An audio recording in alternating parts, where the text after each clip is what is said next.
Bonjour Lavinia. Oula, attends, j'ai oublié ton prénom. Ça enregistre, hein. Ça, on le laissera au montage, c'est sûr et certain. D'accord. C'est pas grave, hein. Mon prénom, je m'appelle Nassim, enchanté. Nassim. Comment ça va? Enchanté. Je pense que c'est le premier guest qui a oublié ton prénom. Alors, peut-être pas, hein. Peut-être pas. Mais c'est pas grave, c'est encore mieux parce qu'on se connaît pas. D'accord. Mais c'est pas plus mal. Et mais je suis quand même très heureux de te recevoir parce que tu es docteur et addictologue. Oui. Et c'est un sujet qui est absolument passionnant parce que je te parlerai peut-être aussi un peu de mon histoire personnelle.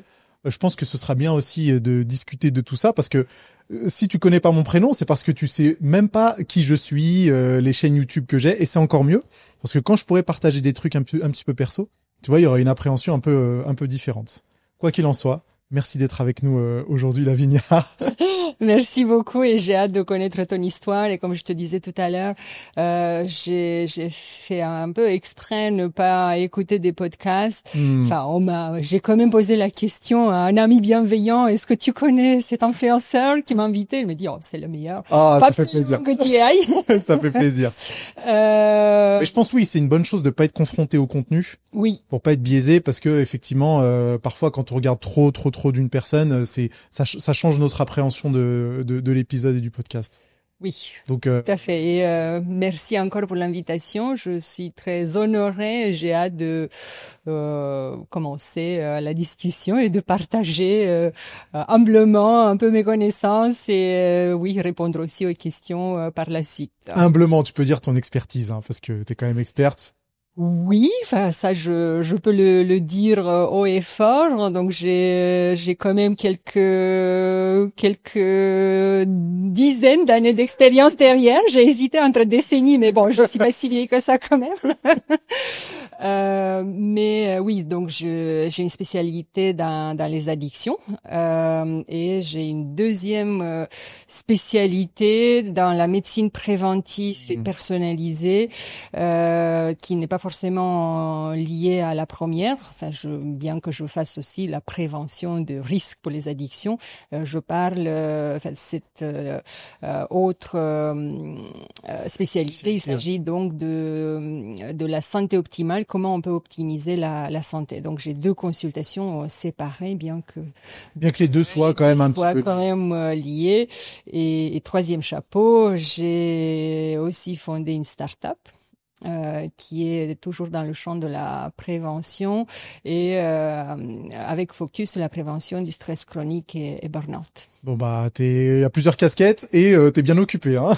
Voilà, je suis bien occupée. Je pense qu'à peu près toute ma vie j'ai eu au moins 2 jobs, donc là à peu près, enfin je suis passionnée, c'est ce que je peux dire et je pense que les gens qui me connaissent peuvent aussi le dire. J'adore la médecine, j'adore la science et j'essaye de faire de mon mieux, d'aider le plus grand nombre de gens possible. Encore une fois, en toute humilité.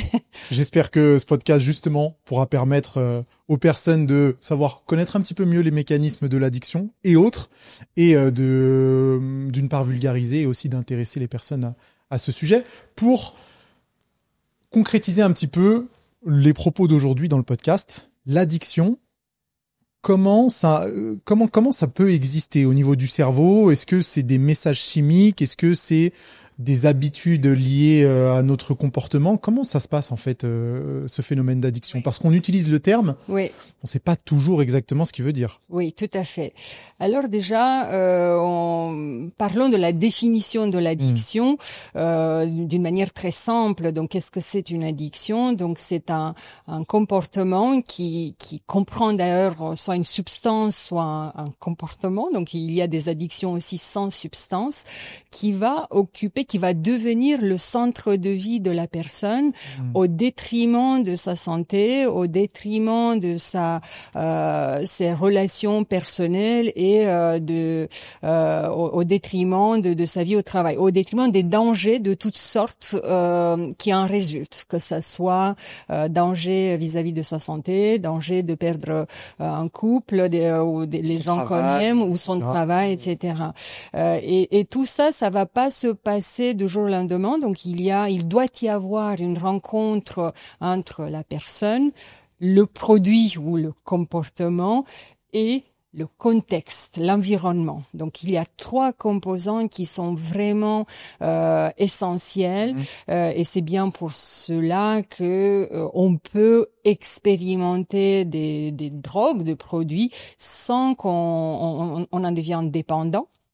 C'est pas pour encourager les gens à expérimenter, mais on va dire ce n'est pas les 3 composants ne sont pas réunis. Donc il y a l'expérimentation, mais si par ailleurs il y a un contexte, il y a déjà une blessure, il y a une problématique derrière, une fragilité sur laquelle cette substance ou ce comportement va se greffer et va répondre à apaiser éventuellement une douleur psychique, et pour ne pas oublier qu'il y a aussi le plaisir derrière, ça peut faire un cocktail qui peut être assez dangereux. Il y a d'autres facteurs aussi dans l'équation, donc il y a une vulnérabilité aussi génétique. Ah oui, qui n'est pas négligeable. C'est pas prépondérant et ça va pas dicter une addiction.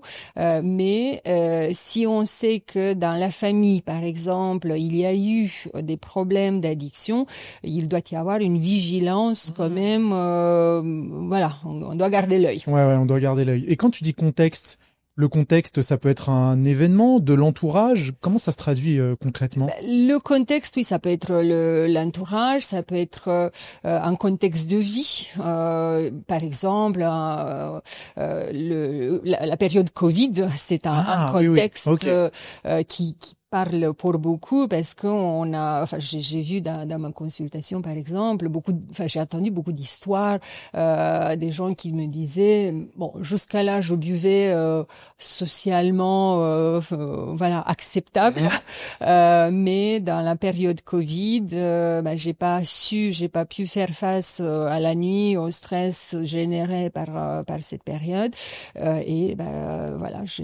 commencé à boire de plus en plus, etc. Donc il y a des contextes qui peuvent exacerber le risque d'une addiction. Et au début, il peut y avoir la fameuse lune de miel où on dit non mais ça va, je contrôle, je bois quelques verres de plus ou je prends pendant une fête comme tous mes copains ou copines un peu de coke, ça va, c'est normalisé, et il y a ce sentiment de toute puissance en disant non, je gère, ça m'arrive pas à moi, ça peut pas m'arriver à moi, la preuve que je peux consommer quand je veux, combien je veux, et ça me pose pas de problème jusqu'au jour en fait, où cette lune de miel a un fin et on devient petit à petit prisonnière de la substance ou de ce comportement. Et pourquoi cela arrive? Parce que dans le cerveau, petit à petit, qu'est-ce qui se passe? Il y a une sorte de récablage. Donc, il y a des voies qui vont de zones du cerveau qui vont s'allumer différemment. Il y a, à cause ça dépend de la substance, mais on aura eu beaucoup plus de dopamine ou de sérotonine ou d'autres molécules qui ont procuré du plaisir, mais en même temps aussi, donc il y a le phénomène de la tolérance qui fait aussi partie de la définition de l'addiction, c'est-à-dire que pour obtenir l'effet escompté, progressivement, on a besoin d'augmenter la dose. C'est un peu la sensibilité, c'est tolérance. En quelque sorte, oui. Ouais. Donc on a la même quantité, va plus nous suffire. Et on veut plus. Donc le seuil de tolérance va augmenter. Et donc du coup, il y a l'aire préfrontale qui est responsable de la prise de décision et de l'impulsivité. Elle va être aussi affectée ou remaniée légèrement, et d'autres aires du cerveau, elles vont être surstimulées et du coup, donc littéralement, la biochimie du cerveau change, ce qui explique aussi en partie la difficulté d'arrêter. Et le la fameuse phrase, il suffit d'avoir de la volonté, ça explique pourquoi c'est faux. Et la volonté de se faire aider, de se faire soigner, c'est une condition sine qua non. Sans quoi, si on veut même pas se faire aider, ou l'idée d'arrêter si on l'accepte pas, bien qu'il il y a toujours une ambivalence. Oui, et aussi, sûr. Ça fait partie, c'est un autre aspect central de l'addiction. Mais si donc on a besoin de cette motivation à minima de s'en sortir. Mais par contre, juste ce désir de s'en sortir ne va pas suffire. À un moment donné, c'est éventuellement au début ou dans des stades un peu intermédiaires, quand l'addiction elle s'est pas encore installée d'une manière profonde, mais de toute façon, il faut se faire aider. Ça, c'est un. Si on doit retenir quelque chose de ce podcast, il faut se faire accompagner. À des problèmes des addictions, il faut se faire accompagner. Tu penses qu'on a tendance à minimiser justement l'impact de l'addiction sur notre cerveau et que peut-être on prend pas ça assez au sérieux, d'où des phrases comme bon, t'as juste besoin de volonté pour arrêter de fumer, pour arrêter de boire, pour arrêter, que sais-je, les jeux vidéo, les écrans, etc. On a tendance à minimiser l'impact que ça peut avoir sur le cerveau. Oui, certainement. Et puis il y a beaucoup de déni aussi, parce qu'on n'accepte pas facilement. Enfin, d'ailleurs, on pense pas qu'on est addict. On l'est pas certainement jusqu'à un certain stade.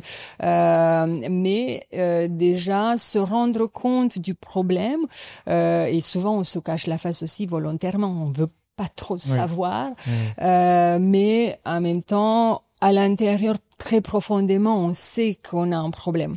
Et justement, se faire accompagner, ça va aider la personne à prendre plus de distance, plus de recul, à y voir plus clair, en fait. Et ça dépend aussi beaucoup de quel produit on parle. Parce que si on parle de l'alcool, encore une fois, qui est socialement non pas très acceptable, c'est même, on va être même pénalisé si on ne boit pas. Si on boit pas. Absolument. On va vous dire si vous êtes une femme et qu'est-ce qui t'arrive, t'es enceinte ou t'es malade, et donc il y a cette pression sociale alors qu'on sait pertinemment que l'alcool le fameux paradoxe qu'un petit peu de vin rouge peut être pour bénéfique pour la santé. Donc on le sait depuis pas si longtemps que aucune quantité d'alcool n'est bénéfique pour la santé. Ouais. Et on se retrouve même avec des émissions de télé. Je sais pas si tu avais vu cette animatrice Léa Salamé, qui avait dit à un comédien Artus qui avait réalisé un film, qui avait fait une belle perte de poids. D'accord. Il avait transformé son physique et il avait dit je me suis mis à faire du sport, j'ai arrêté l'alcool, et l'animatrice lui a dit vous êtes devenu chiant. Donc il y a eu cette stigmatisation de je ne bois pas d'alcool, t'es devenu chiant, alors que le raccourci est tellement J'espère que c'était une blague. C'était pas une blague. C'était vraiment j'ai pas vu. Ouais, c'était vraiment dit sérieusement, et ça a provoqué un tollé parce que évidemment beaucoup de personnes se sont insurgées contre ça en disant mais c'est pas parce qu'on boit pas d'alcool qu'on est chiant. Mais malheureusement, ça reflète très bien la société parce que souvent on dit oui, t'es pas drôle, alors que, et on nous fait croire aussi. Enfin, il y a aussi ce biais. Les gens pensent aussi, surtout si on est un peu timide ou introverti, disent oui, mais sans ça, je vais pas être drôle. Donc il y a aussi cette attente, il faut que je sois drôle, alors que non, pas du tout. On peut, c'est pas être toi. C'est pas faire la gueule non plus, mais oui, on peut avoir des jours moins bonnes où on n'a pas forcément envie de rigoler. Mais ça demande aussi une certaine confiance en soi. Ouais, complètement. Donc j'encourage souvent les gens, surtout quand ils veulent arrêter, vraiment se préparer à des sorties. Surtout si on parle d'un sevrage qui va s'instaurer, se préparer, je leur dis, mais faites-vous vraiment une liste, et comme si besoin, répétez à la maison, parce qu'on va vous poser ces questions-là, anticiper les questions, qu'on va vous dire t'es pas drôle, on va vous dire juste un verre, on va vous dire allez, c'est mon anniversaire, tu peux pas me faire ça. Ah ouais, c'est un super conseil d'anticiper et de se préparer. Et vous savez aussi à peu près près avec qui vous sortez. Bien sûr. Donc vous savez que si vous êtes en train d'arrêter, peut-être la meilleure chose à faire, c'est ne pas s'exposer à des risques, à des situations de risque trop tôt, mais de le faire aussi d'une manière un peu stratégique, c'est-à-dire avoir toujours peut-être dans ce groupe une personne qui va soutenir, qui va avoir à peu près la même vision des choses. Un peu un soutien qui évitera qu'on se retrouve tout seul et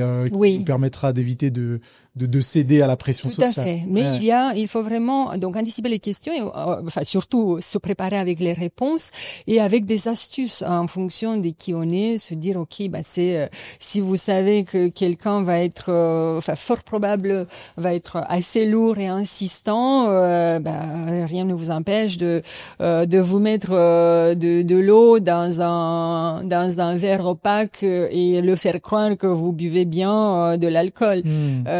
Bref. Il y a des solutions. Mais ça dépend de sa personnalité, de ce que vous avez envie de dire. Bon, j'insiste sur le fait aussi, vous n'êtes pas obligé de vous justifier. Un non devrait suffire, mais encore une fois, ça dépend de la personnalité, de l'entourage, du contexte, du moment de sa vie, et ce qui marche le mieux, c'est de trouver la solution la plus simple. Il faut faire simple, il faut pas complexifier, se faire trop de nœuds dans le cerveau non plus, trouver les astuces, trouver des solutions simples. Ouais, parce que plus c'est compliqué, moins on a de chance d'y arriver. Oui, le naturel revient au galop et le plus simple, c'est de dire la vérité. Et après, c'est sûr que c'est délicat. Vous voulez peut-être pas dire devant tout le monde que vous êtes en train d'arrêter l'alcool. Ça dépend avec qui vous êtes. Ça dépend du contexte. En tout cas, c'est un super conseil d'anticiper et de préparer les questions. Je pense que ça servira à beaucoup de personnes déjà. Est-ce que tu peux nous répéter les 3 facteurs que tu as mentionnés juste avant? Il y avait substance, contexte et le deuxième? Il y a la substance, le comportement et de toi-même, la situation, personnalité. Ta personnalité. Ta personnalité. Donc si on sait qu'on a une personnalité addictive, c'est trop dire qu'il n'y a pas vraiment des personnalités addictives, mais si on sait qu'on a un peu le syndrome cacahuète, quand on commence quelque chose, on a du mal à s'arrêter. Tu fais référence aux cacahuètes d'apéritif, on prend une, on fait un paquet, quoi. Tout à fait, mais ça peut se translater sur beaucoup de choses. Oui, bien sûr. Binging Netflix, ou bien, et même, ça peut, il y a des gens qui disent, OK, moi, je ne bois pas tellement, mais c'est vrai, en soirée, j'ai du mal à m'arrêter. Donc, on sait à peu près l'appétence qu'on a, pour que ça soit pour des substances ou pour des comportements, et ça commence d'ailleurs assez tôt aussi. Plus tôt on commence, le risque il grandit, il est plus important. Mais donc encore une fois, la rencontre entre une personne, le produit ou la situation avec un risque addiction. Donc, comme je disais, il y a des addictions sans produit aussi, comme des addictions comportementales, jeux d'argent, sexe, etc. Donc, il n'y a pas de produit. Quoique, il peut y avoir le chemsex, donc ça c'est autre chose. Et l'environnement, et cet environnement, le terme, il est large. Donc, c'est la situation, le contexte. Les addictions, c'est loin d'être simple. Que ce soit la cigarette, l'alcool, les jeux, les écrans, ça peut vite devenir une vraie source d'anxiété et d'isolement. Et quand on a l'impression de perdre le contrôle et que ça a un impact négatif sur notre quotidien, ça finit souvent par peser très lourd sur notre santé mentale. C'est justement pour ça que je voulais vous parler du sponsor de cette vidéo, c'est BetterHelp. BetterHelp, c'est une plateforme de thérapie 100% en ligne qui vous permet de consulter un thérapeute certifié, adapté à vos besoins. Et quand on traverse des périodes compliquées comme celles qui sont liées à l'addiction ou autres d'ailleurs, avoir un espace pour parler et échanger autour de ça, ça apporte beaucoup. Mais trouver un bon thérapeute, ça peut être compliqué, surtout si on habite dans une région où les professionnels se font rares. Avec BetterHelp, c'est simple. Vous remplissez un court questionnaire pour expliquer vos besoins et vous serez mis en relation avec un thérapeute professionnel adapté à votre profil. Et BetterHelp ne vous envoie pas vers le premier thérapeute disponible. Ils utilisent une combinaison de différents facteurs, dont vos préférences, les années d'expérience du professionnel, l'algorithme de matching de BetterHelp, ainsi que les thérapeutes locaux disponibles. Tout ça pour trouver le thérapeute qui vous correspond le mieux. Avec BetterHelp, vous aurez accès à plus de 250 thérapeutes français certifiés et tous inscrits à l'Agence régionale de santé. Et en plus de ça, vous avez la liberté entre faire des consultations vidéo ou encore uniquement audio et même par message écrit. Et d'ailleurs, vous pouvez discuter n'importe quand avec votre thérapeute entre chaque séance. Votre thérapeute vous répondra dès qu'il en aura l'occasion. Et si vous sentez que le feeling ne passe pas forcément avec le professionnel attribué, pas de panique, vous pouvez changer facilement de thérapeute sans frais supplémentaires et vous pouvez aussi arrêter n'importe quand, c'est sans engagement. Donc si vous ressentez le besoin de parler, que ce soit lié aux addictions ou tout autre aspect de votre vie émotionnelle, alors je vous recommande vraiment d'essayer. Vous pouvez cliquer sur le premier lien dans la description pour bénéficier de 10% de réduction sur votre premier mois chez BetterHelp. Le lien c'est www.betterhelp.com/Nassim Saïli. Merci encore à BetterHelp d'avoir sponsorisé la vidéo et prenez soin de vous. Est-ce que d'après toutes tes années d'expérience, il y a des périodes de la vie où on est plus vulnérable ? Bien sûr. Ça touche plus de personnes d'une certaine tranche d'âge ou même de sexe, hein. Est-ce que ça touche plus les hommes ou les femmes ? Qu'est-ce que tu as pu observer par rapport à ça ? En fait, déjà, il faut partir du principe aussi que ça peut nous arriver à tous. On n'est pas à l'abri. Toutefois, il y a quand même des fragilités ou des prédispositions ou des périodes où il y a des fragilités plus importantes qui peuvent nous prédisposer à des risques pour les addictions. Et c'est l'adolescence ou préadolescence est une période cruciale, surtout qu'il y a la recherche identitaire, il y a le besoin d'appartenir à un groupe. Il y a souvent aussi, à peu près à cet âge-là, ou peut-être il y a des séparations des parents, on perd le premier grand-parent, donc c'est les premières expériences amoureuses aussi. Les premières expériences amoureuses, bien sûr. Et oui, ça peut être donc c'est un tourbillon d'émotions, plus les hormones sexuelles qui prennent place et ça perturbe, ça peut. Il y a beaucoup de changements. Donc pareil, ça dépend aussi comment nous avons évolué, ça dépend aussi du contexte, que ça soit familial, école, amis. Mais c'est une période où la vigilance doit être particulièrement élevée. C'est aussi la période des expérimentations. Et c'est pas les bannir ni les encourager, mais c'est une période vraiment essentielle pour l'éducation à la santé. Et je sais pas où on en est avec l'éducation dans les écoles concernant les addictions, mais elle est, je pense que ça serait pas un luxe d'en faire plus. Je dirais ça comme ça, d'une manière grossière, sans statistiques, mais on en parlera pas assez, donc les jeunes doivent savoir à quel risque ils s'exposent.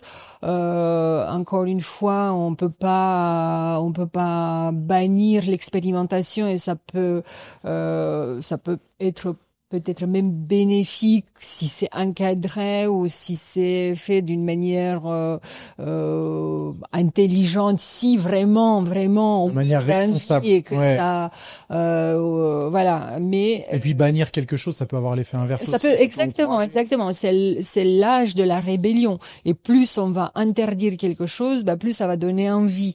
Donc trouver ce juste milieu où on explique très bien qu'est-ce que ça peut produire. On explique aussi bien l'impact que ça peut avoir sur le cerveau, parce que ça, je pense qu'on le dit pas assez, surtout à cet âge aussi jeune, comment les produits, les substances peuvent abîmer le cerveau.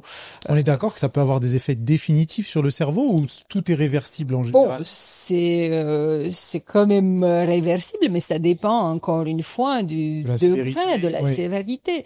Le cannabis qui est très répandu dans les écoles, ça abîme les neurones quand même. Et on continue, le cerveau continue à se développer jusqu'à 18 ans. Donc c'est pas, on va stopper, on va impacter le développement du cerveau et donc expliquer aux jeunes, leur inculquer ce plaisir et désir de préserver leur cerveau et de le faire grandir encore plus et non plus de l'étouffer. Ouais, mais oui, ça c'est aussi notre responsabilité d'adulte de bien expliquer les choses et non seulement juste interdire c'est mauvais sans expliquer, sans éduquer per se sur le sujet.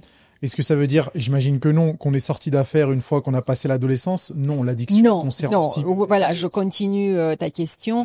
C'est donc l'adolescence, préadolescence, c'est une période évidemment avec une grande vulnérabilité. Après, il y a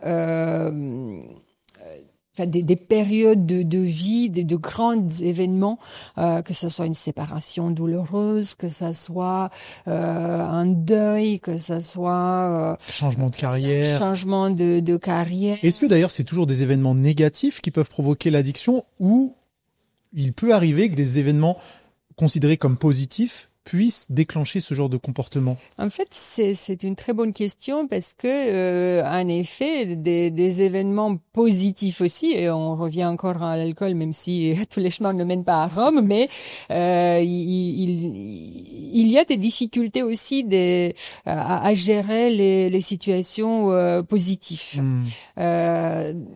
C'est pas, on va dire, ce n'est pas la grande majorité, le contexte le plus courant, mais cela existe. Oui, ça peut arriver. Donc des périodes, encore une fois, des grands changements, en général plutôt de grandes souffrances où on se réfugie dans un produit pour apaiser une douleur. Et parce que on s'enferme aussi dans cette douleur-là, il y a une solitude qui s'installe et puis le produit devient et d'ailleurs on va perdre petit à petit des amis, de l'entourage parce qu'on va finalement préférer un produit et se renfermer avec un produit que de sortir ou que de socialiser. Donc il y a des troubles aussi qui peuvent s'installer derrière, une dépression ou autre. Mais il y a, la vigilance doit être là, mais d'autant plus, plus on va mal, plus on doit se méfier d'une substance ou d'un comportement et s'interdire. Ok, si je vais mal, je vais pas boire seul. Absolument pas. Ok, peut-être je vais boire la même quantité d'alcool, mais pas seul, avec un ami, pareil, que je sais qu'il est bienveillant et elle est bienveillante. Donc le contexte, encore une fois, compte beaucoup. Donc cet aspect solitude, il est vraiment à surveiller dans l'évolution ou même dans la genèse de ce genre de comportement. En fait, la solitude, c'est un vrai flagelle aussi de notre société de nos jours. Et c'est exactement là où je voulais en venir, c'est que étant donné qu'on est amené à être de plus en plus seul, ou en tout cas isolé malgré les réseaux sociaux, etc., toutes nos connexions, ça peut justement créer un terrain un peu plus c'est dangereux pour les addictions. Exactement. Et il faut toujours veiller. Bon, on peut aimer la solitude et c'est pas une mauvaise chose, c'est ok. Il faut aussi accepter parce qu'un des problématiques aussi, je dévie sur autre chose, mais c'est important de le dire. Un des problèmes des gens qui ont une addiction, c'est une sorte de peur ou intolérance à la nuit, boring. Je ne supporte pas rien faire. Donc il y a une sorte de peur d'être avec soi-même ou de ne rien faire. Ça peut paraître un peu inimaginable, comment ça on ne trouve rien à faire, mais il y a une sorte de paralysie, je ne sais pas quoi faire, donc je fais ça. Donc j'ai besoin d'être stimulé pour éviter d'être confronté à moi-même. C'est pas si évident que ça s'en rendre compte. C'est le raccourci, ça va être je m'ennuie, je supporte pas m'ennuyer. je supporte pas ça, donc il faut que je trouve quelque chose et malheureusement ce qu'on trouve c'est soit dans le frigo, soit voilà, on peut avoir d'autres idées et d'autant plus que maintenant les dealers sont très malins, donc il y a des menus qu'on vous envoie, enfin si on vous a repéré et surtout au début comme une cible facile, donc oui, j'ai pas envie de caricaturer, mais c'est aussi simple que de commander un burger sur une application, quoi. Je sais pas si c'est aussi simple, mais j'ai eu des patients qui m'ont montré, voilà, ce que j'ai reçu comme sollicitation, parce qu'une des premières choses aussi qu'on dit, effacez tous les numéros, effacez tout, il faut pas avoir une bombe dans votre poche, mais ils sont malins, ils vont vous retrouver, ils vont vous envoyer des textos avec d'autres numéros et avec des menus qui rivalisent McDo, hein. Enfin, c'est avec des couleurs, avec enfin bref, c'est horrible. Je sais plus oui, on parlait de la solitude. Absolument. Oui, on vit dans une société où on a l'impression qu'on n'est pas seul, qu'on est bien entouré, mais finalement, si on fait pas attention, on peut tomber facilement dans ce piège de la solitude et se dire ok, je vais me reconforter avec une substance qui, au début, ou un comportement qui au début pareil, ça peut paraître anodin, se dire bon, je bois 2 verres de vin en rentrant du boulot pour décompresser, ça n'a rien, c'est pas dramatique, ça n'a pas l'air dramatique. Ça n'a pas l'air, c'est vrai. Ça n'a pas l'air, oui. Parce que quand on pose des questions derrière, ok, vous faites ça tous les jours?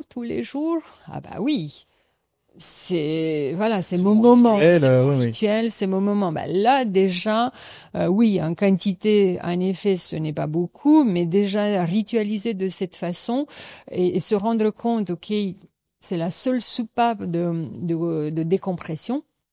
Déjà, c'est un signal d'alarme et c'est problématique. Okay. Si on se rend compte qu'on ne peut pas ne pas boire un jour, même un seul verre de vin, c'est problématique. Ou si on peut pas aller dans une fête, se dire ok, je vais pas goûter juste une raille de coque, c'est problématique. Même si tous vos amis font la même chose, même si c'est normalisé. Donc ça doit réfléchir et pour revenir à la solitude, c'est il faut vraiment essayer de ne pas rester seul et voir ok, il y a des situations où nos meilleurs amis déménagent, nous on déménage, mais faire en sorte d'essayer de communiquer avec des nouvelles personnes. J'écoutais l'autre jour, juste un extrait de quelqu'un que j'aime beaucoup, Esther Perel, qui est une psychologue, psychothérapeute, qui a un podcast sont géniaux. Voilà, sont géniaux. Toutes ces interventions sont très intéressantes. Je l'adore. Et je pense qu'on lui posait la question sur comment les jeunes doivent se préparer quand ils commencent leur premier boulot ou quand ils commencent un boulot. Enfin, c'était, si je me souviens bien, la question c'était dans ce sens-là. Et elle disait, à juste titre, il faut essayer de parler à des nouvelles personnes. Et c'est extraordinaire parce que en effet on est obligé de moins en moins, on n'a pas beaucoup de situations, on est amené de moins en moins à parler de nouvelles personnes à des nouvelles personnes d'une manière, on va dire spontané, ou qu'on le décide. C'est pas ok, on va aller dans un café, on va demander un café. Mais si on a, elle faisait l'analogie.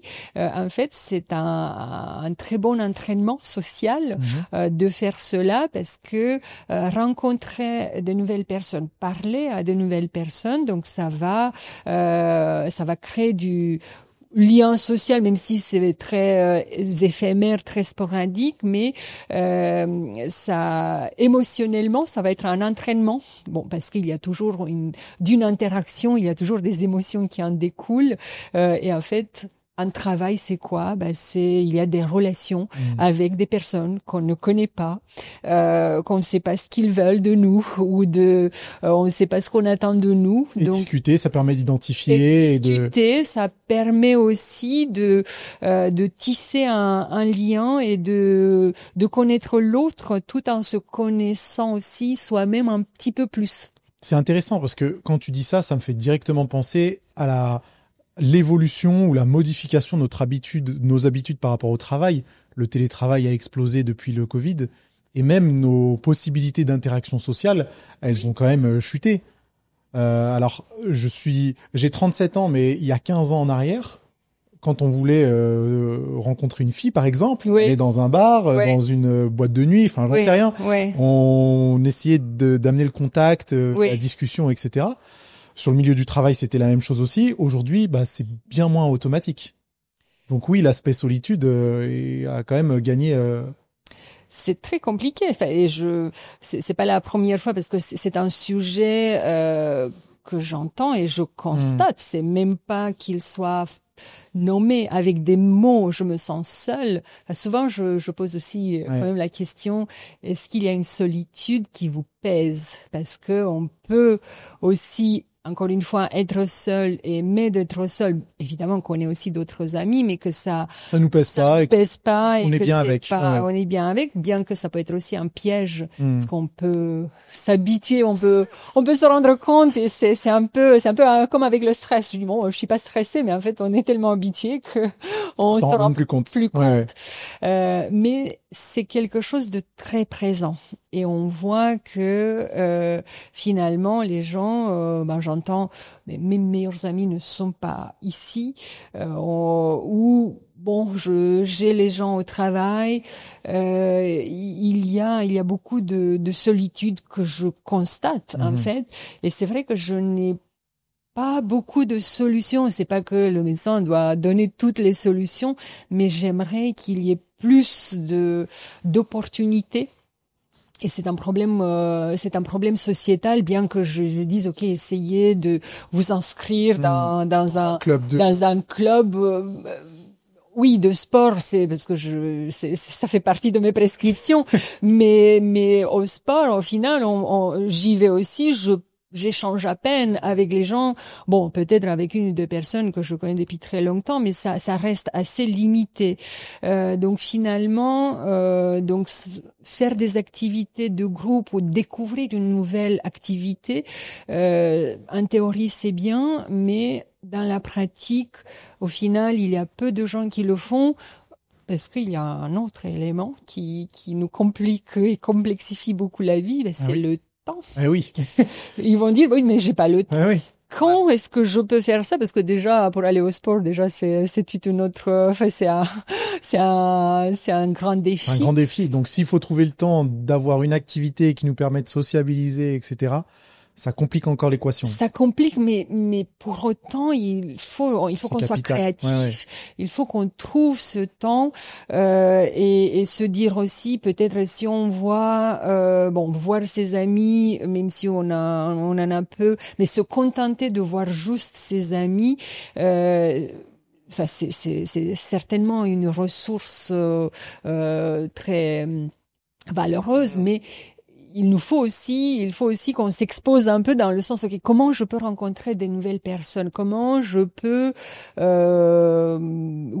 aller peut-être dans une soirée où je connais pas beaucoup de monde, mais ça reste, encore une fois, j'ai pas la solution. Je pense pas que le but ce soit de trouver une solution. Au contraire, c'est plutôt de sensibiliser, d'en parler.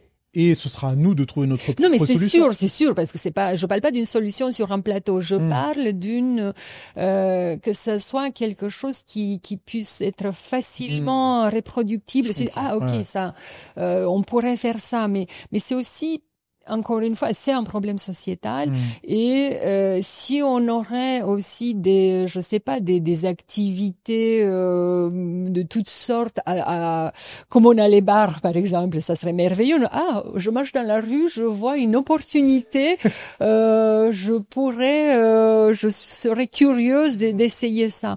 Donc il y a il y a certainement des choses à faire, j'en doute pas. Il y a des moyens de connaître de nouvelles personnes, mais elles sont pas by design à vue ou à portée de main. Il faut faire l'effort, il faut peut-être ces activités-là, elles finissent à 18h, alors que la plupart des gens finissent le travail à 18h. Donc, je pense que si on s'amuserait à recenser qu'est-ce qu'on peut faire, quelles sont les activités qu'on pourrait faire pour s'amuser déjà, c'est important, hein. Et par ailleurs, rencontrer de nouvelles personnes et s'amuser par la même occasion, je pense qu'au final, on n'a pas beaucoup. On aura trouvé du choix. Complètement. Ouais, c'est vrai que c'est une excellente remarque. Pour refaire le lien entre solitude et addiction, est-ce que tu trouves que ça touche plus les hommes du coup? Je sais pas pourquoi, peut-être parce que je suis un homme.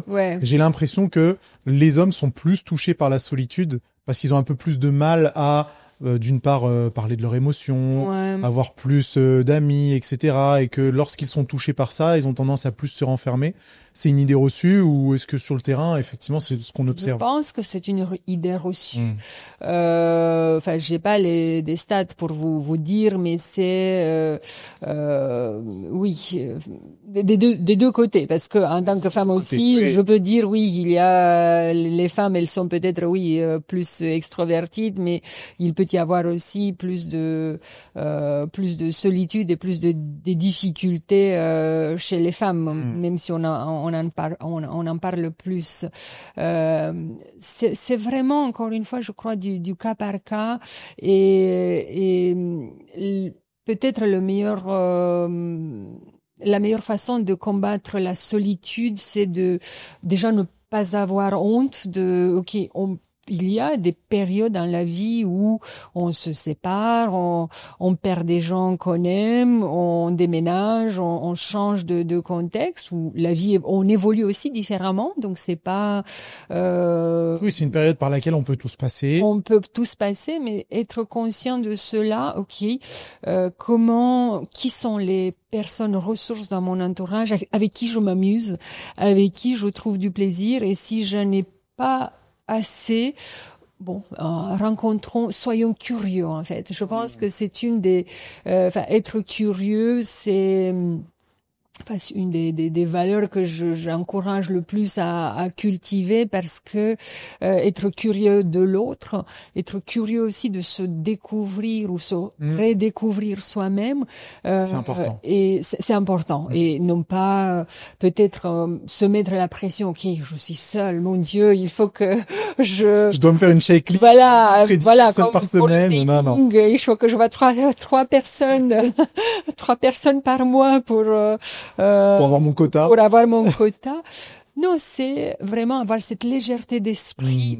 J'ai envie je suis curieux, de connaître l'autre davantage, ou me connaître soi-même, même si, c'est parfois ça peut couper un peu la vie, ça peut être décevant, mais se dire c'est aussi la vie, c'est l'expérience, et garder le sourire et aussi l'autodérision. Mais encore une fois, tout ça c'est possible quand on a tout de même une fondation assez solide.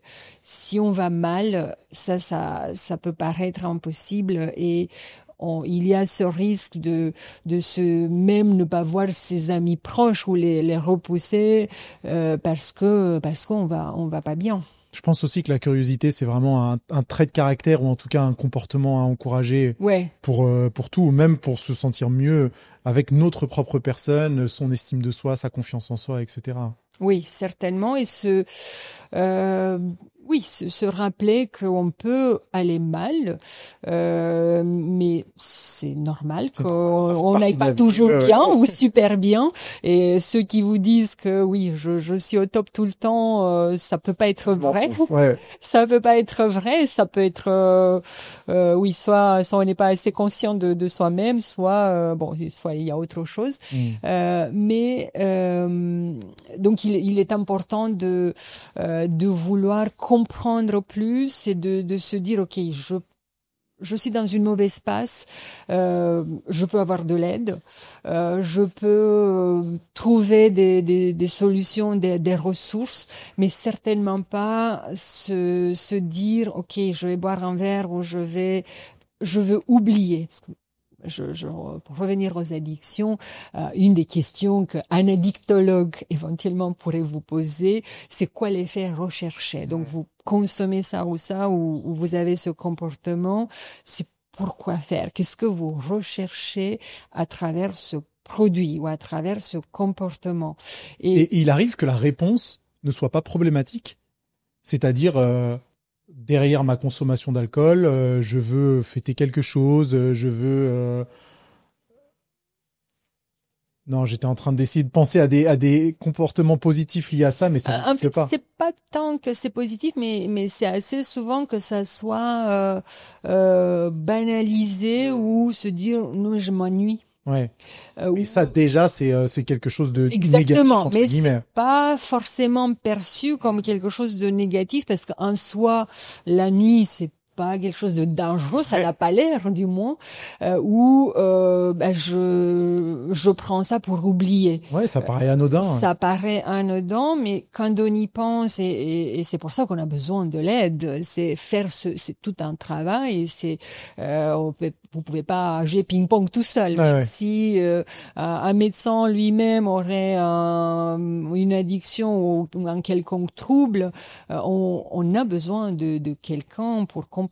On a besoin d'un échange. On peut pas avoir le recul nécessaire pour avoir pour ça plus de tout seul. distance. Tout à fait. Pour parler des substances ou des comportements, est-ce qu'il y a une échelle de gravité ou certaines qui sont plus graves que d'autres ou certaines qui provoquent une addiction plus rapide? Je sais pas si on peut utiliser ce terme.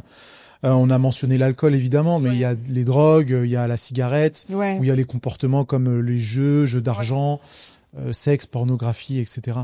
En fait, encore une fois, c'est une question de dose. Et oui, il y a des produits qui peuvent être très rapidement addictifs, comme il y a d'autres qui peuvent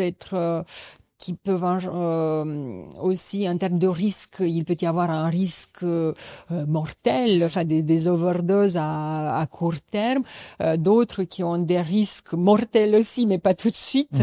Et puis il y a souvent aussi les polyaddictions, c'est-à-dire que il y a souvent aussi alcool et cocaïne. Ah oui, une association. Ah bah oui, malheureusement, il existe toujours des addictions mono, mais il y a aussi beaucoup de polyaddictions, c'est-à-dire qu'il y a plus de 2 produits ou au moins 2 produits, et donc ça devient très addictif et ça devient le risque augmente aussi. Et pour rester sur ça, la polyaddiction, le désir, c'est justement d'augmenter les doses parce que la sensibilité ou la tolérance est plus... C'est très complexe et il n'y a pas vraiment de règles. Non. Pareil, c'est une rencontre entre, peut-être dans cette fête-là, il y avait de l'alcool, mais il y avait aussi de la coke. Donc du coup, il y a eu la consommation des deux, où il y avait déjà, le problème c'était alcool et il y a une expérimentation et finalement c'est la coke qui a pris le dessus de l'alcool. Donc c'est très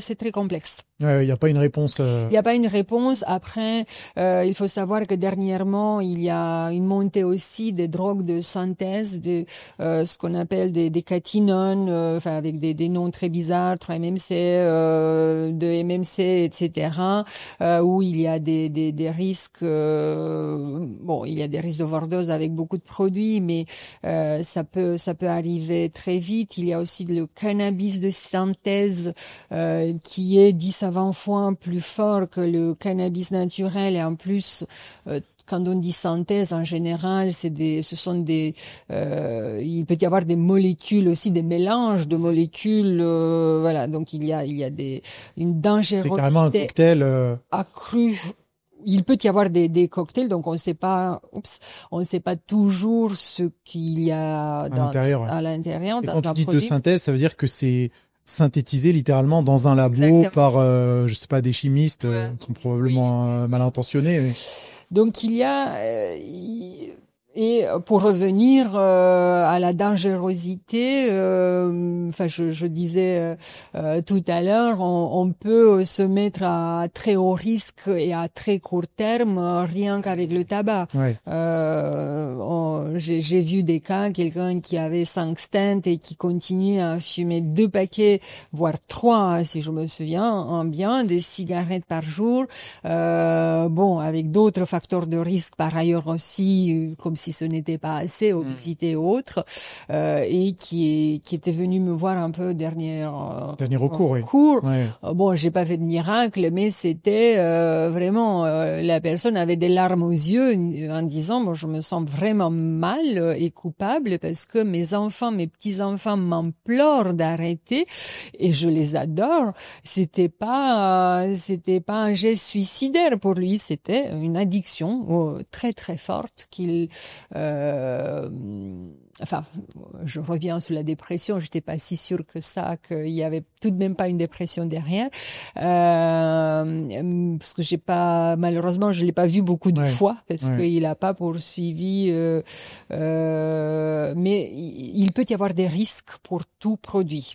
Pour revenir à l'alcool, pareil, c'est, les drogues ou les substances qui sont un peu plus normalisées, elles peuvent comporter un risque à court moyen terme et bien sûr long terme assez important, mais il y a toujours malheureusement des overdoses, il y a des produits qui peuvent comporter des risques très vite aussi. Oui, donc c'est pas possible de faire une hiérarchisation et toutes les substances et ou comportements au final sont différents. Exactement, sont différents parce qu'on va pas dire le tabac est derrière sur la liste parce que ça va engendrer, il y a des risques mais à moyen terme, à long terme versus GHB ou catinone où on peut faire une overdose dans une demi-heure. Donc ça dépend du contexte, ça dépend du produit, mais il faut rester vigilant et surtout aussi vigilance maximale aux polyconsommation ou à des produits qu'on connaît pas. Si on vous dit d'expérimenter une substance que vous n'arrivez même pas à prononcer ou vous savez pas qu'est-ce que c'est, vous avez jamais vu, si jamais vous êtes un peu dans le milieu, il faut se méfier. Ouais, c'est probablement une mauvaise idée d'expérimenter ça. Exactement, et puis encore une fois les dealers sont très malins et ils vont vous donner des bonus. Ouais, ils vont user de tous les artifices possibles pour vous conserver. Ouais. Pour en revenir à cette personne qui fumait plusieurs paquets de cigarettes alors que sa santé était vraiment dans un état assez critique. Dans ces cas-là, il y a véritablement une dissociation au niveau de la personnalité presque. C'est un comportement qui est automatique, mais qu'on lutte pour ne pas faire. En fait, c'est comme je disais tout à l'heure, c'est un exemple d'une addiction où l'addiction donc a pris tellement le dessus au dépit des risques de santé, on se met littéralement en danger de mort pour un produit. Donc c'est par exemple, dans ce cas-là, oui, il y avait tout de même des solutions, mais encore faut-il poursuivre. Bien sûr. C'est ça le problème.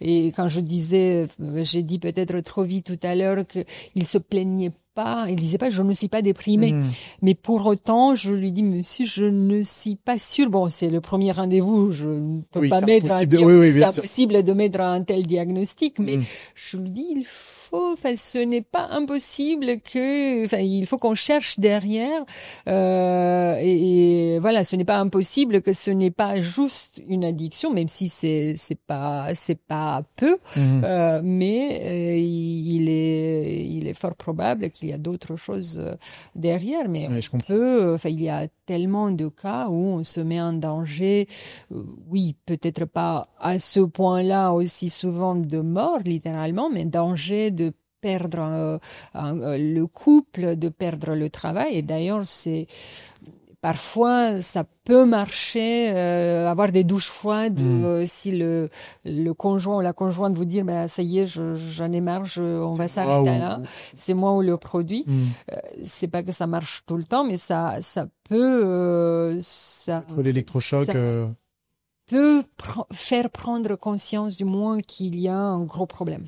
Et d'ailleurs, lorsque une personne est addicte, si elle arrête de consommer la substance ou de faire le comportement du jour au lendemain, est-ce qu'elle a un risque pour sa santé? Je veux dire, est-ce qu'elle est tellement habituée à ce produit-là que si jamais elle n'en a pas pendant plusieurs heures ou plusieurs jours, ça peut littéralement provoquer du mal chez elle?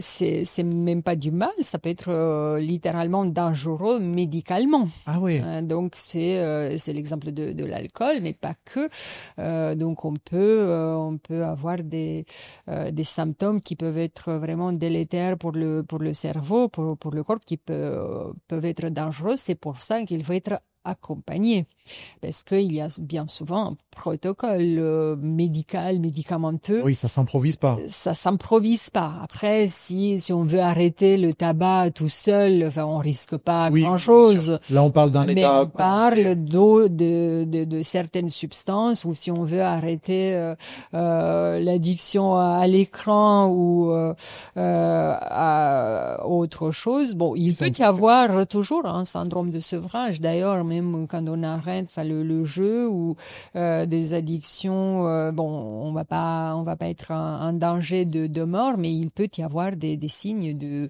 irritabilité, trouble du sommeil, c'est ça le syndrome. Craving. Ouais, de craving. Ouais. C'est ça le syndrome du sevrage? Pareil, ça dépend aussi du produit, mais et il y a aussi la cocaïne, par exemple, il n'y a pas de sevrage physique per se. Il y a une dépendance psychologique, mais qui peut être très forte. Donc, il peut y avoir des cravings, des envies fortes de consommation.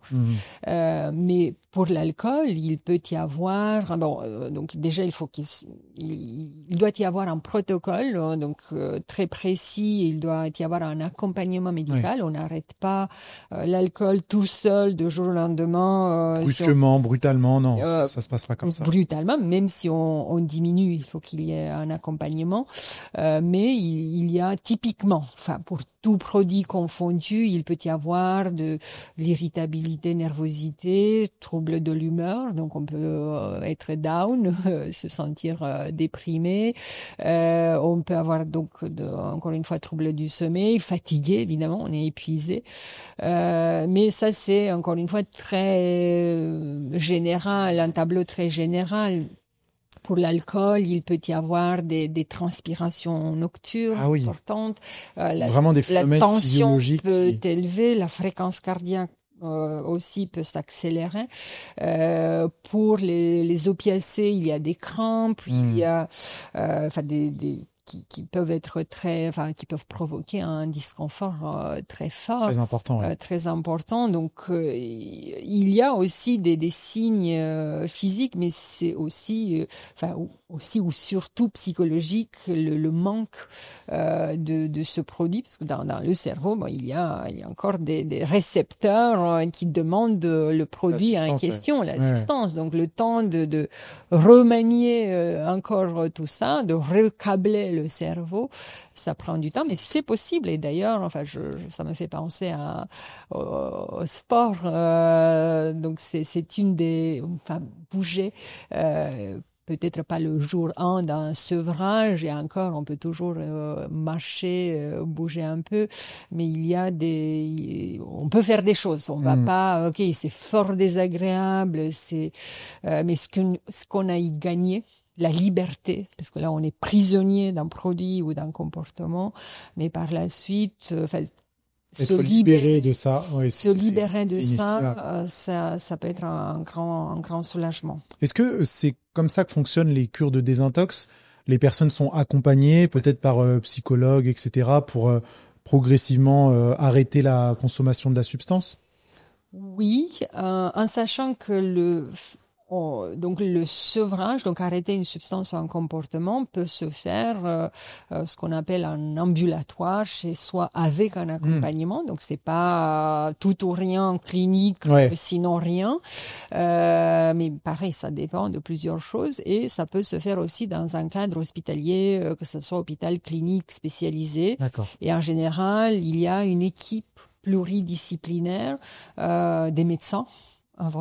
Donc les médecins sont, l'équipe médico-psychologique, elle est essentielle parce qu'il y a la partie médicale, il y a la partie le soutien psychologique et beaucoup de cliniques ou d'hôpitaux de ces établissements ont aussi des différents activités, donc d'autres soignants qui vont faire des ateliers de prévention de la rechute, ateliers sur la confiance en soi, relaxation, sport. Ouais, donc il y a plein de choses qui sont engagées pour en fait pour améliorer la réussite. Oui, c'est pas parce que ça peut être souvent vu aussi. Ok, on va s'occuper pendant la cure. C'est un peu de ça, mais c'est beaucoup plus profond que ça, ou du moins c'est censé d'être comme ça. En fait, c'est déjà réétablir une routine, parce que jusque-là c'était un peu le chaos où tout tournait autour du produit. Et rien que de manger à des heures précises, de rythmer sa journée avec des activités, déjà ça aide. Ouais, ça structure. Ça structure, mais tous ces activités ou tous ces soins sont autour aussi de mieux comprendre, enfin sont censés d'aider à mieux comprendre le comportement addictif, comment s'en défaire, comment préparer la suite, parce que c'est souvent on revient, donc il y a souvent des rechutes qui elles ne sont pas ça fait peur parce que j'entends souvent des gens en clinique qui peuvent dire oui, mais à quoi bon si je dois revenir, autant ne pas faire, ça sert à rien. Alors que non, on apprend et l'idée, c'est de travailler tout ça et se préparer. Ok, il pourrait y avoir une rechute, mais en fait l'idée c'est de comprendre, de mieux apprendre comment faire par la suite et comment se défaire de ce mécanisme, comment défaire ce mécanisme addictif. C'est la règle, c'est de faire plusieurs tentatives pour y arriver. C'est un peu comme le sportif d'élite qui va pas il peut y arriver dans le premier coup. Ouais, c'est toujours un pas dans la bonne direction et ça optimise nos chances. Exactement. Après, je dis pas que ça n'arrive pas. Ça m'est arrivé aussi plusieurs fois, même avec des sevrages en ambulatoire. Le premier, c'était le bon.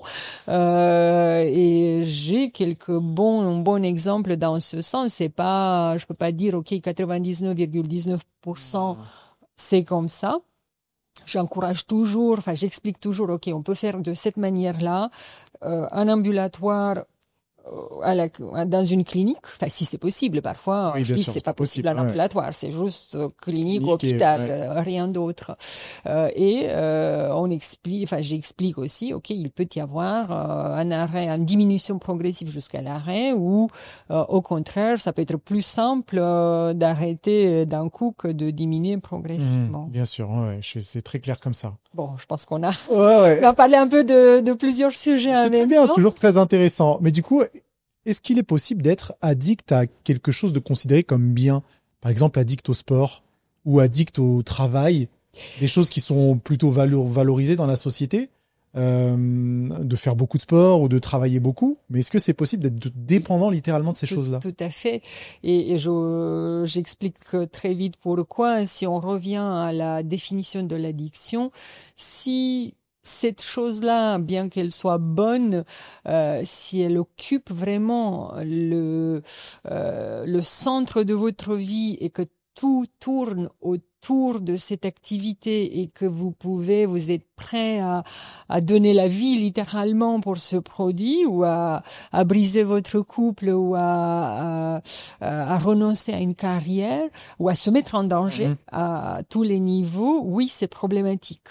c'est problématique. Faire 6 heures de sport par jour, c'est problématique, à moins on prépare les Olympiades.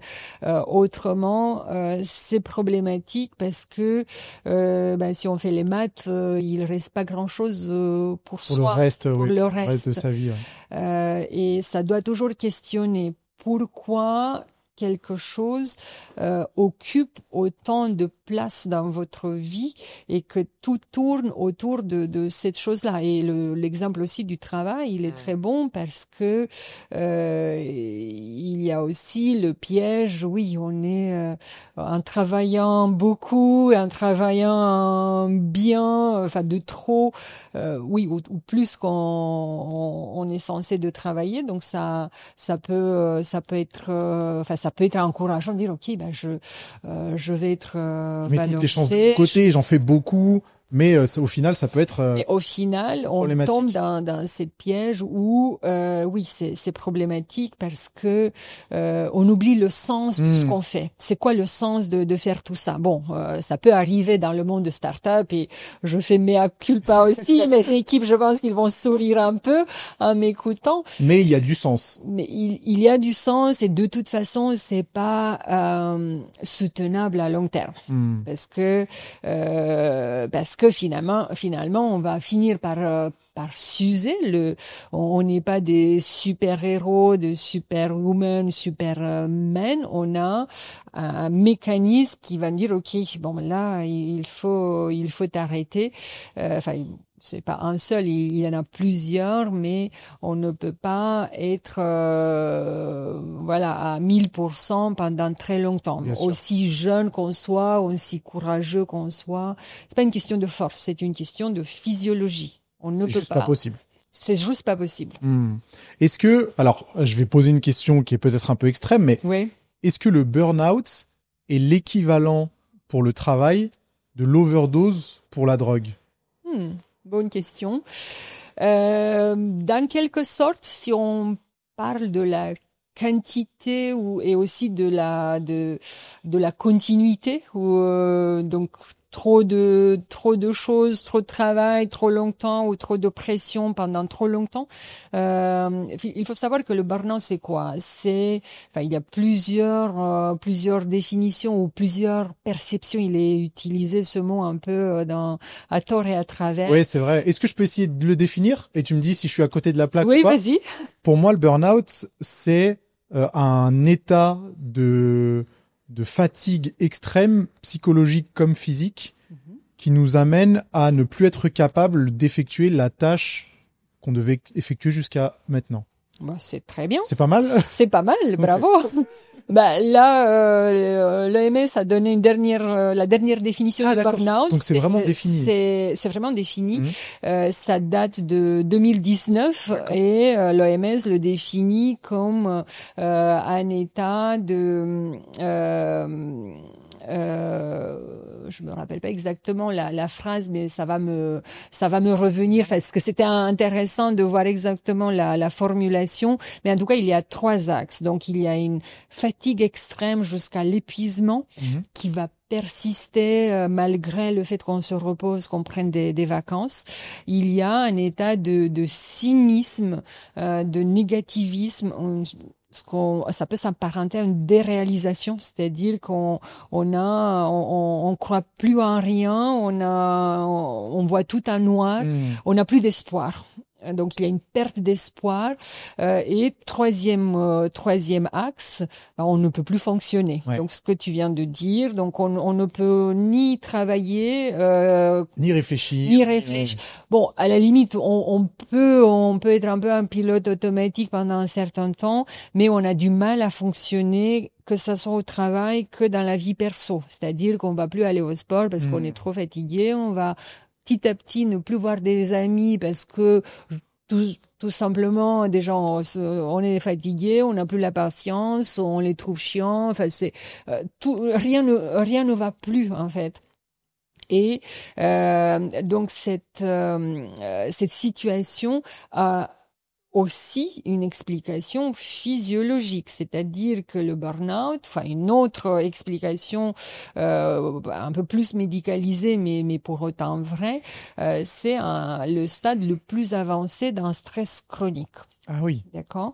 Et qu'est-ce que c'est qu'un stress chronique? Donc déjà, qu'est-ce que c'est le stress tout court? Donc le stress est un mécanisme qui est censé nous sauver la vie devant un danger. Donc c'est ni bon ni mauvais, c'est vraiment vital en fait, le stress. À la base, il est censé d'être bon, ouais. C'est-à-dire que ce mécanisme, qui est ancestral, nous a sauvé la vie, collectivement plein de fois, et c'est grâce à ce mécanisme aussi qu'on a survécu en tant qu'espèce. Donc on a compris et appris, ok, il y a des dangers, il faut qu'on survive. Et comment faire? Donc grâce à ce mécanisme qui comporte une cascade neurobiologique importante, en fait, on a 3 choix, soit donc fight, flight or freeze, donc soit combattre un danger, soit s'enfuir, soit faire le mort, ne pas bouger, mobile, ouais. Voilà, se figer. Se figer, ouais. Et donc la difficulté, bien souvent, c'est de choisir la bonne option de ces trois choix. Mais il faut savoir que c'est un mécanisme qui est censé d'être utilisé ponctuellement, parce que on imagine qu'on n'a pas tous les jours des chiens qui veulent nous mordre ou d'autres dangers. Mais le problème dans notre société, c'est que on va solliciter ce mécanisme constamment, quasiment constamment. Oui. On est bloqué dans le trafic, on a un rendez-vous corsé au bureau, il y a des soucis avec les enfants à la maison. Enfin, il y a une accumulation de choses. Donc, soit il y a des événements stressants, d'une intensité très forte pendant longtemps, et il peut y avoir aussi des événements douloureux, des deuils ou autres, soit, on va dire, un stress quotidien, mais qui est persistant, ouais. Et qui s'est greffé aussi sur des fragilités ou des choses non résolues. Et en fait, petit à petit, ce mécanisme du stress va fonctionner moins bien. Et au lieu qu'il nous protège, en fait, il va se retourner contre nous. Et il y a des hormones et d'autres molécules qui sont impliquées dans ce processus, notamment le cortisol.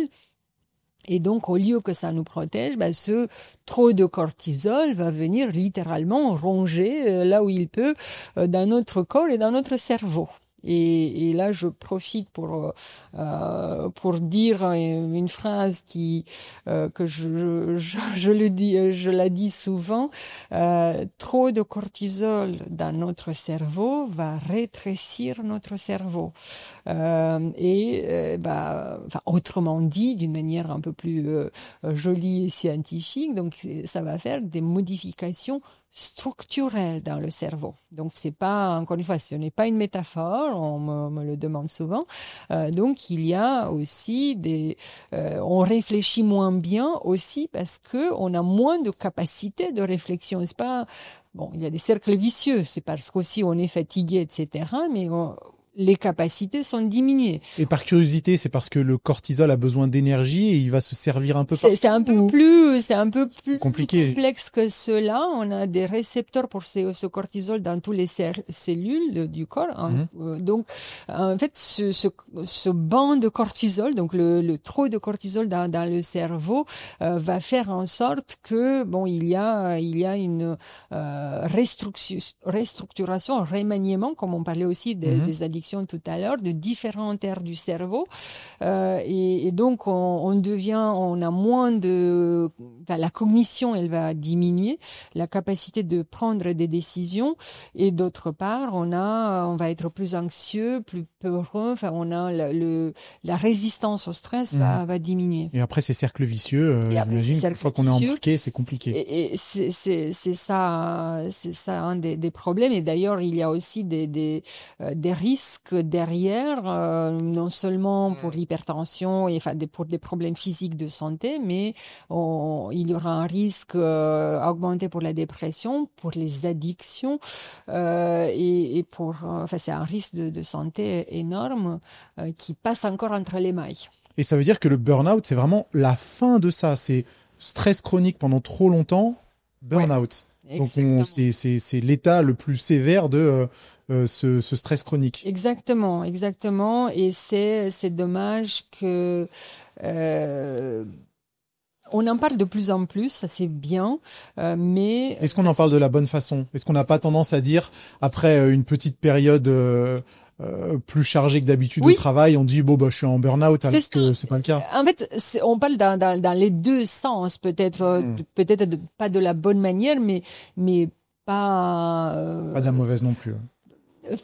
Je pense que les gens l'utilisent dans les deux extrêmes, dans le peut-être parfois avec le mauvais sens, parce qu'ils ne savent pas littéralement qu'est-ce que c'est, et parce que oui, c'est aussi souvent mal utilisé par le corps médical aussi. On dit ok, on m'a arrêté pour un burn-out, en fait c'était finalement pour une dépression, et déjà, de par la définition de l'OMS en 2019, on fait référence seulement au travail, alors que, bon, personnellement, je ne suis pas d'accord entièrement avec la définition. Ah oui? Est-ce qu'on peut être en burn-out aussi pour des choses liées à la vie perso? Un aidant, quelqu'un qui a sa mère qui a Alzheimer, peut tout à fait faire un burn-out. Ok, oui, intéressant. C'est vrai que c'est cantonné au travail. Oui, alors mais que ça devrait pas. Bon, la définition, elle est qu'est-ce qu'elle est. C'est bien déjà qu'elle existe, qu'elle soit là. Mais si on a un tel problème personnel au travail, forcément, on va pas être au top. C'est impossible de dire ok, j'oublie ça, je laisse ça à la porte et inversement. Donc c'est dans les deux sens. Donc il y a besoin d'en parler plus du stress chronique déjà et burn-out les deux, parce que c'est vrai que peut-être on parle beaucoup de burn-out et pas assez de stress chronique, alors que les deux sont importants, mais l'idée c'est de justement identifier à temps le risque pour un stress chronique, ne pas le laisser se développer vers un burn-out, puisque l'idée c'est de prévenir et non pas, parce que quand on est déjà dans un burn-out, bon, de toute façon, oui, on peut pas aller plus vite que la musique. Nous sommes hors circuit pendant au moins 4 mois, si ce n'est pas plus. 4 mois. C'est une question de mois. Après, oui, il peut y avoir aussi des arrêts de travail, enfin plus courtes, mais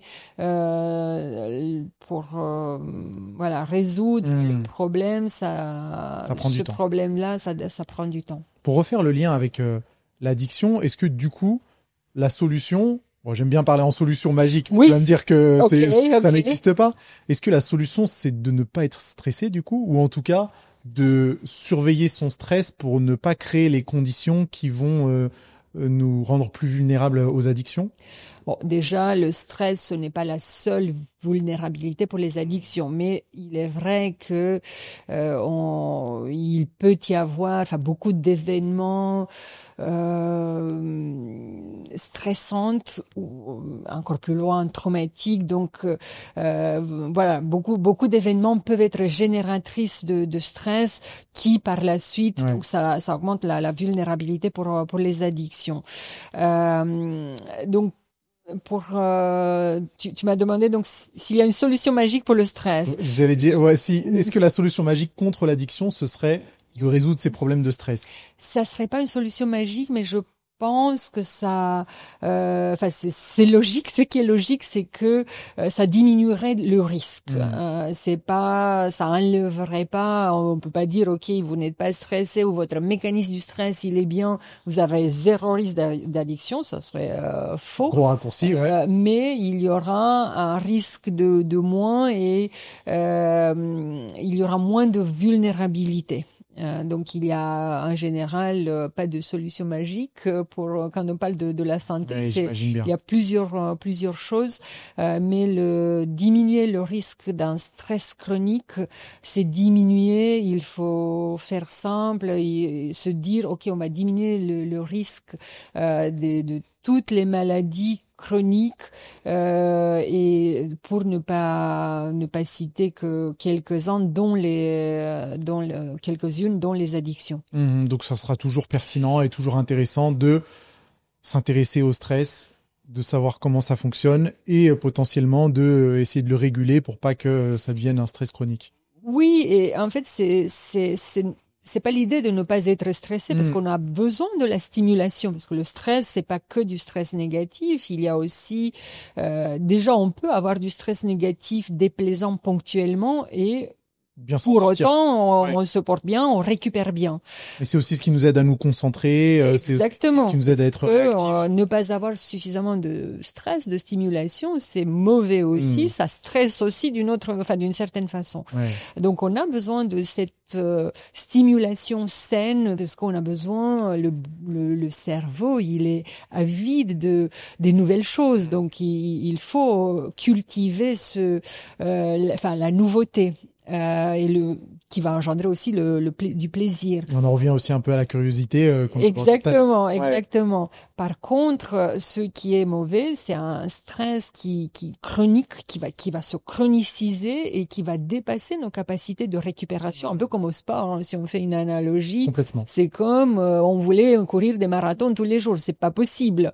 C'est physiologiquement, ce n'est pas possible. Sauf qu'avec le stress, un stress insidieux qui peut être très silencieux, on se rend pas forcément compte.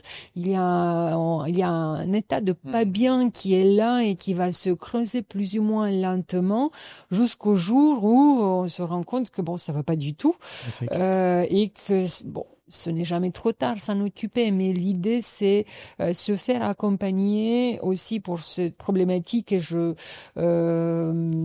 crois savoir pourquoi tu m'as posé peut-être un peu plus de questions sur le stress, mais oui, enfin j'en fais aussi une des missions parce que justement avec ma start-up, ce que je propose et ce qui m'a vraiment motivée pour choisir ça comme problème, c'est que ça m'a frappé, ça m'étonne toujours que on laisse un problème de santé publique sans beaucoup de solutions. Bon, il y en a, et le ministère de la Santé, le ministère du Travail, il communique de plus en plus, et c'est salutaire. Je suis toujours, dernièrement, je me suis surprise, je me suis dit, ok, ben ça c'est bien. Je suis contente qu'ils en parlent de plus en plus, mais j'ai pas suffisant, on est d'accord. Pas suffisant. Il faut que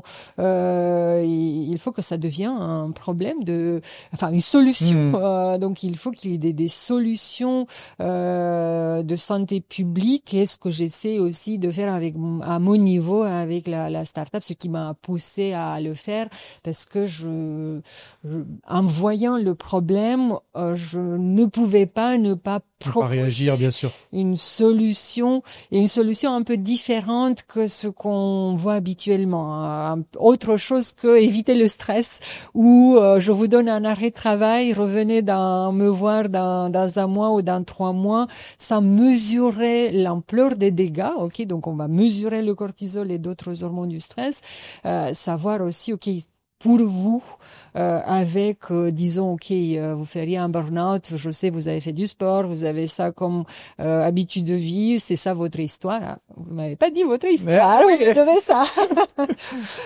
Donc oui, c'est vraiment ancré dans des données pour que qu'il y ait avec ton équipe qu'il y ait une évaluation solide scientifique qui comprend entre autres des mesures biologiques des différentes molécules du stress, et derrière qu'il y a aussi un accompagnement personnalisé.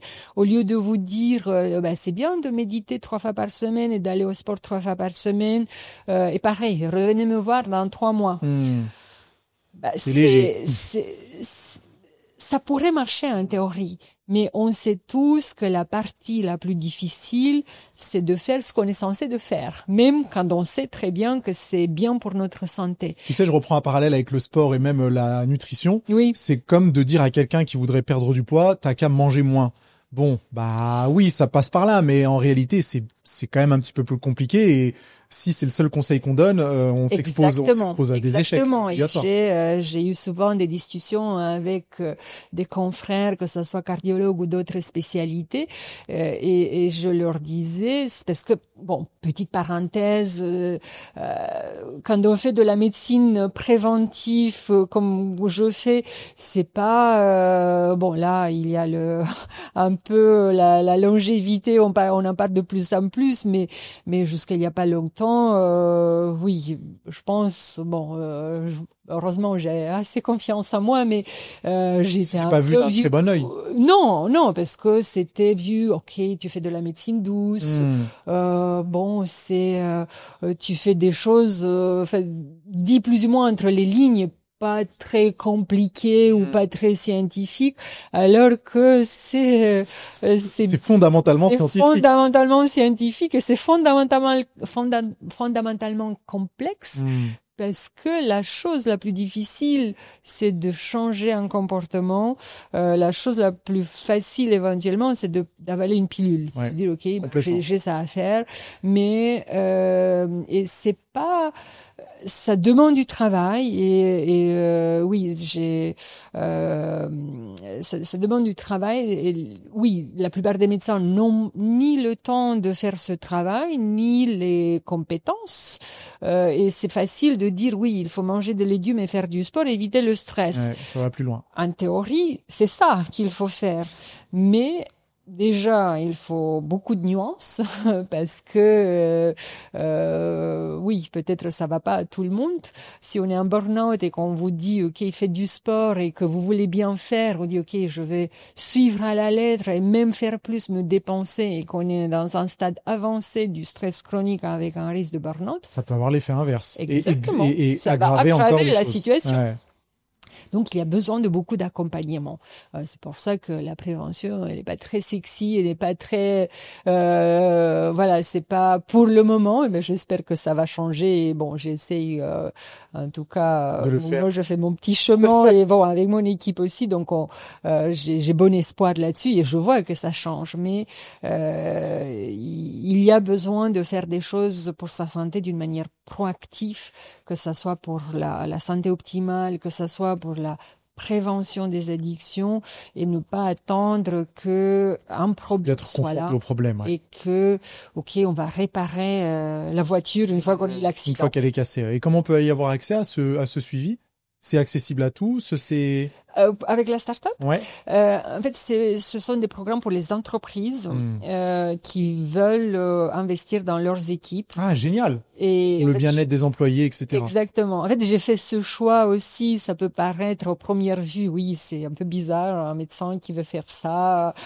C'est très business, mais c'est profondément parti de l'idée d'enlever une éventuelle barrière financière pour les gens. Ok, c'est quelqu'un d'autre qui paye, même si, ok, c'est votre entreprise et c'est gagnant-gagnant. Le collaborateur va gagner en santé, en bien-être et bon, il y aura un accompagnement, solide. Et les entreprises gagnent. Les entreprises, elles gagnent parce que qui veut innover avec une équipe fatiguée qui n'a plus toutes ses capacités, c'est compliqué. C'est très compliqué. Et l'idée, c'est d'aller au-delà d'un coaching ou d'abonnement au sport qui sont très bien, mais qui ne sont pas suffisants toujours. Et que bien souvent, on a besoin de plus de objectivisation. Moi, je pense que le mot n'est pas tout à fait correct, mais on veut objectiver davantage, on veut évaluer davantage pour avoir des solutions plus personnalisées et plus efficaces et pour aider les deux côtés. Parce que, pareil, si, disons, OK, on aurait les moyens de se payer tout seul un programme, mais on travaillerait dans une entreprise qui est profondément toxique, on peut pas aller trop loin. Donc là, il y a l'avantage, OK, c'est l'entreprise qui va vous payer ça.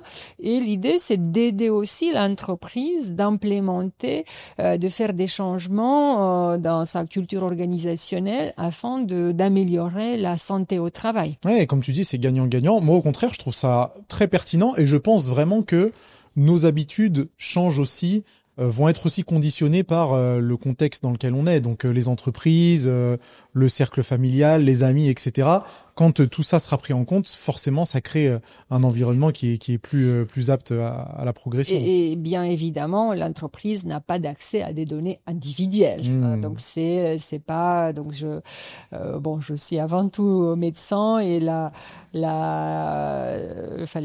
ce qui est sécurité, tout ce qui est confidentialité me tient vraiment à cœur et ça prévaut. Donc l'entreprise ne sait pas qui ne va pas bien, mais il y a seulement des statistiques de groupe et ils ont des pistes de réflexion, d'action, se dire ok, pour cette équipe-là, il vaut mieux leur changer les chaises et la lumière et une aire de repos versus l'autre équipe a des problèmes avec les managers, il y a des conflits relationnels, il faut davantage former les managers ou résoudre un problème très précis. C'est super intéressant et en tout cas on laissera toutes les informations dans la description. C'était une discussion hyper enrichissante. Je sais pas si tu réalises, ça fait 1h30 qu'on discute. Non. Ouais. Non, ok, je vais pas rater mon truc. Non, t'inquiète pas. On est toujours dans les temps, mais pour te dire que c'est passé, ah oui, c'est passé hyper vite. Très vite. J'ai pas vu le temps passer. Et je suis très content qu'on ait pu aborder toutes ces questions-là. Je serais curieux de savoir ce que les gens en pensent en commentaire. Ah oui, moi la première. Bien sûr. Donc, on lira tout. Donc, n'hésitez pas à nous dire ce que vous pensez de l'épisode, ce qu'on a abordé. Vous voyez maintenant? Non. Ce qu'on a abordé, c'était vraiment passionnant. Et puis, pour mon histoire perso et le reste. Bon, il faut que je revienne. Voilà. C'est ça la conclusion. Tu reviendras pour un prochain épisode. Voilà, parce que j'ai hâte quand même. Là, c'est. Bon, je suis content que tu aies apprécié. Merci Lavinia. Merci beaucoup. Et à très bientôt. Merci, à bientôt. Au revoir. Au revoir. Merci d'avoir visionné cet épisode complet avec Lavinia. Personnellement, j'ai trouvé ça hyper enrichissant. J'ai appris plein de choses. J'espère que c'est votre cas aussi. Si vous voulez continuer à apprendre plein de choses, parce que c'est un petit peu le but de Là on discute également, il y a un autre épisode qui s'affiche juste ici. Je vous recommande vivement d'aller le visionner.